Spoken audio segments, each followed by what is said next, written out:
नमस्कार, आप सुन रहे हैं रेडियो मनी 9 पर प्रॉपर्टी वाला। मैं हूं अमन गुप्ता।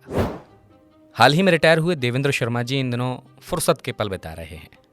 नौकरी के दौरान हर 2-3 साल में अलग अलग शहर में तबादले की वजह से उन्होंने अब तक अपना घर नहीं खरीदा था, पर अब सोच रहे हैं कि रिटायरमेंट हो गया है तो कोई एक ठिकाना बनाया जाए। उनके बेटे की नौकरी नोएडा में है तो सोचा कि बेहतर होगा यहीं फ्लैट खरीद लेते हैं। लेकिन थोड़ी दुविधा में है क्योंकि एक तरफ तो किराए का मकान महंगा हो रहा है, दूसरी तरफ होम लोन की दरें भी बढ़ रही हैं। यानी किराए पर भी रहना महंगा और घर खरीदना भी महंगा। शहरों में किराए के घर की महंगाई का आलम यह है कि 2019 से 22 के दौरान देश के 7 बड़े शहरों में 2 BHK घरों का किराया 23% तक बढ़ गया है।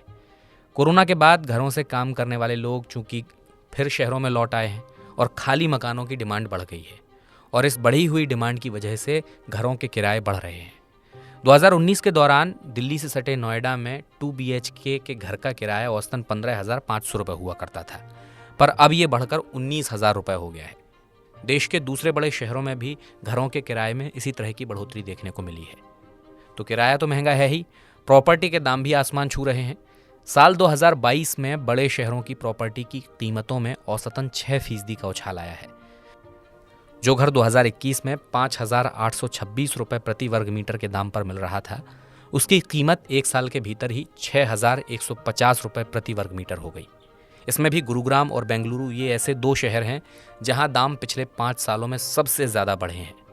2018 में बेंगलुरु में प्रॉपर्टी की औसतन कीमत 4,894 रुपये प्रति वर्ग मीटर थी और अब ये बढ़कर 5,570 रुपये हो गई है। और अब साल 2023 के लिए अनुमान है कि प्रॉपर्टी की कीमतें 5 से 8% तक बढ़ सकती हैं। और कोई चाहे कि सस्ता घर मिल जाए तो वो भी मिलना मुश्किल है।